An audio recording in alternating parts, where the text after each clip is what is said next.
Hello, আসসালামু আলাইকুম। সবাইকে অনেক অনেক ভালোবাসার শুভেচ্ছা। যে মেঘ যত গর্জে সে মেঘ তত বর্ষে না।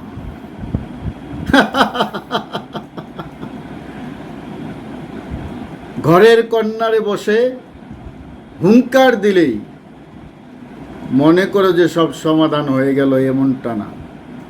সবাই কিন্তু ভেদা মাছ না, অনেক মাছ আছে, বাইম মাছ ধরতে খুব কষ্ট হয়। তো মামুর বেটা,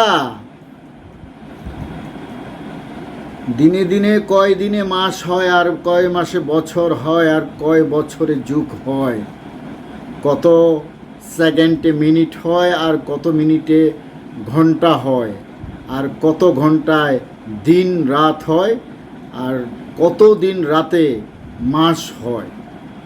অঙ্কগুলো একটু মিলিয়ে নিও। মধু হই হই তুমি কই গেলা, আন্দাজি ঢিল মেরে অন্যজনকে আক্রমণ করে ভিউ ব্যবসা করা তোমাদের অভ্যাস। I don't care, I don't care. সবচেয়ে ভালো যে আমার নামটা নিয়ে যে ভিডিও বানিয়ে তোমাদের পেট চালাচ্ছ, এজন্য আমি ভেপি, খুব খুশি।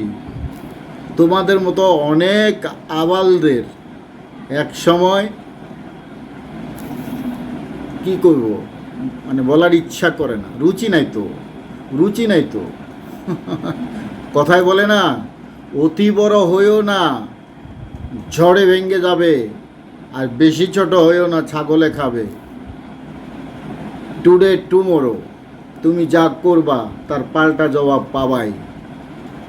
সবাইকে সহজ সরল ভেবো না, কখন কোন জায়গায় কোন মাইনকা চিপায় ফেসে যাওয়া বাবা, বাপ ডাকও কুল পাবা না। তো যাই হোক, কিছু কিছু মানুষ সাম্প্রতিক সময়ে দেখছি কন্টেন্ট ক্রিয়েটররা আমাদেরকে নিয়ে গসিপ তাদের থামছে না। আমরা প্ল্যাটফর্ম ছেড়ে দিয়েছি। আরে সাকিব ভাই, তোমাদের পৈতৃক সম্পত্তি করে নাও। সাকিব ভাইয়ের প্ল্যাটফর্ম আমরা ছেড়ে দিয়েছি, শুধু ভক্ত হয়ে আছি আমরা। সাকিব ভাইকে নিয়ে না ভিডিও বানাচ্ছি, না প্রমোশন করছি, না কোনো নেগেটিভ কোনো রুল প্লে করছি, কিচ্ছু না। সাকিব ভাই তো জাতীয় নায়ক, জাতীয় হিরো, তাকে নিয়ে কথা বলার অধিকার সবারই আছে। কিন্তু তোমাদের মতো নোংরা পরিবেশে থেকে সাকিব ভাইয়ের জন্য কথা বলা আমাদের আর রুচি নাই।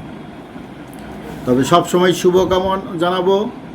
বাংলাদেশের চলচ্চিত্রের যে হাল হকিকত, সাম্প্রতিক সময়ে যে সিনেমা হলগুলো বন্ধ হওয়া শুরু হয়েছে, তাতে করে এফডিসি খুব শীঘ্রই তালা ঝুলবে।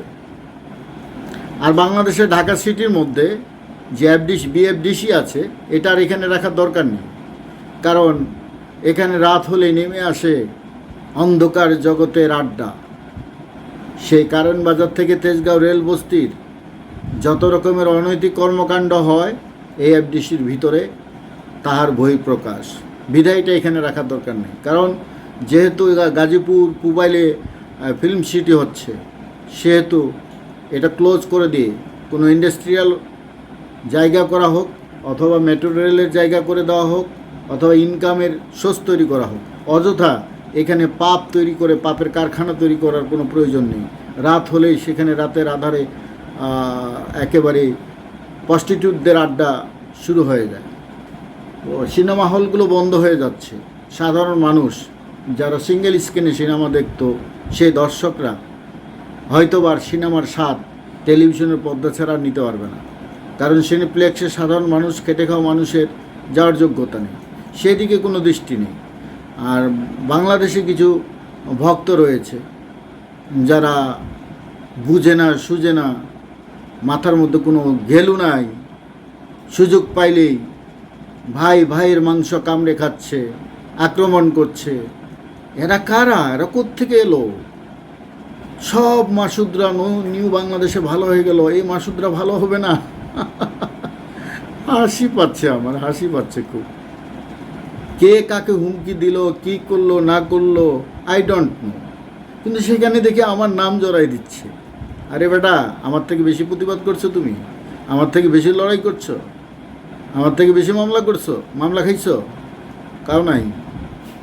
সাকিব ভাইয়ের জন্য আমার থেকে মনে হয় খুব বেশি ফাইট করছো তোমরা, তাই না? তো যাক, তোমাদেরকে নিয়ে, তোমরা তো সে ক্লাসেই পড়ো না যে তোমাদেরকে নিয়ে কথা বলে হাইলাইটস করব, সেটা তো প্রয়োজন নাই। আমি মূলত কথা বলতে আসছি আজকে আগামী 27 তারিখ আমাদের কিড সুপারস্টার, আমাদের কলিজার টুকরা আবরাম খান জয়ের জন্মদিন। আমাদের ডালির কোনো উপবিশ্বাসের ভক্তদেরকে বলবো যে আপনারা দেশে থাকেন, বিদেশে থাকেন, যারা উপবিশ্বাসকে ভালোবাসেন, যারা আবরাম খান জয়কে ভালোবাসেন, আমরা ঘটা করে ধুমধাম করে আবরাম খান জয়ের জন্মদিনটা 26 তারিখ রাত 12টার পর থেকে 27 তারিখ সারাদিন তার জন্মদিনটা পালন করব। তবে মূলত 27 তারিখেই জন্মদিনটা আমরা পালন করব। যে যার সামর্থ্য অনুযায়ী কেউ যদি একটা ফুল দিয়েও উইশ করতে পারো তাও করবা, কেউ যদি একটা মোমবাতি জ্বালিয়েও উইশ করতে পারো তাও করবা, কেউ যদি একটা কুপি জ্বালিয়ে, প্রদীপ জ্বালিয়ে আবরাম খান জয়ের জন্য শুভকামনা জানাতে পারো তাও করবা। এটা আমাদের চ্যালেঞ্জ। কেননা 2017 সালেই যেদিন মিডিয়ার সামনে আসে আমাদের আবরাম খান জয়, সেদিনই কিন্তু সে সুপারস্টার হয়ে গেছে। তো কিড সুপারস্টার অর্থাৎ বাংলাদেশের যত স্টাররা রয়েছেন, সেই স্টারদের মধ্যে, সেই সন্তানদের মধ্যে আমাদের সবার সুপার ডুপার জনপ্রিয় কিড সুপারস্টার অনলি আবরাম খান জয়। এটা সার্বজনীন স্বীকৃতি প্রাপ্ত। সমগ্র দেশের মানুষ, বাংলা ভাষাভাষী মানুষ সবাই এটা স্বীকার করে। অনেকেই সাকিব ভাইকে ভালোবাসে না, কিন্তু জয়কে ভালোবাসে। অনেকে উপবিশ্বাসকে ভালোবাসে না, কিন্তু জয়কে ভালোবাসে। জয়ের প্রতি সিম্পেথির অভাব নেই। জয়কে এত বেশি মানুষ ভালোবাসে যেটা ভাষায় প্রকাশ করা যাবে না। আর ছোট ভাই, যেভাবে নামটাম বলে সিনিয়রদেরকে অপমান করো, সেই জায়গা থেকে বিরত থাকো, তোমার জন্য ভালো হবে। না হলে তোমার জন্য খুব ভয়াবহ কালো রাত্রি নেমে আসবে। একটু সাবধানে কথা বলো। আমি কিন্তু কারো পিছনে লাগিনি, আমি কিন্তু কাউকে নিয়ে কোনো রকমের মন্তব্যও করিনি, শুধু হাসছি তোমাদের কর্মকাণ্ড দেখে। তোমাদের কি আর কোনো কনসেপ্ট নেই ভিডিও বানানোর? কনসেপ্ট থাকলে সেটা করো। তোমরা তো সাকিব ভাইকে উপরে উঠার জায়গায় নিচে টেনে নামাচ্ছ। কই, কিছুই তো করতে পারো না। এত এলিগেন আসছে, ইলিয়াস সাহেবের এলিগেন, ইকবাল ভাইয়ের এলিগেন, ঢাকা বিশ্ববিদ্যালয়ের এলিগেন, অমুক এলিগেন, প্রতিবাদ তো করতে পারো না। 10 জন তো এক জায়গায় হয়ে প্রতিবাদ জানাতে পারো না। এটা কি খালি ঘরে বসে 3 ইঞ্চি মোবাইলে বসে চিৎকার করলেই বনের সিংহ হও না? তোমরা তো মেও মেও মেও, যখনই কোনো কিছু দেখবা যে পরিস্থিতি খারাপ, গর্তে ঢুকে যায়, মেও মেও করবা, বিড়াল হয়ে যাও সিংহ থেকে। তো ওই জায়গা থেকে ফিরে আসো ভাইয়ারা, সোজা পথে চলো। ভাই ভাইয়ের মাংস কামড়ে খেও না। ব্যবসা করছো করো, ভিউ বাণিজ্য করছো করো। ভিউ বাণিজ্যের অনেক পথ আছে। এখন ওই যে হিরো আলমকে নিয়ে কথা বললেও চলে, ভিউ হয় ভালো। তারপর আর কে কাছে প্রিন্স মামুন টামুন, এদেরকে নিয়ে কথা বললেও ভিউ হয়। তো অতএব এগুলো থেকে বিরত থাকো, নোংরামি থেকে বিরত থাকো। আন্দাজি ঢিল মেরে কাউকে আক্রমণ করার প্রয়োজন আছে বলে আমার মনে হয় না। 20 বছর কাটিয়েছি সাকিব খান উপবিশ্বাসকে ভালোবেসে। তোমাদের নোংরামির জন্য এখন চুপ হয়ে গেছি, চুপ থাকতে দাও। আর যদি মুখ খোলা শুরু করি, আর যদি কথা বলা শুরু করি, তাহলে নিতে পারবে না তোমরা। ভালো থাকো ভাইয়ারা, তোমাদের জন্য সবসময় শুভকামনা রইল। Thank you very much.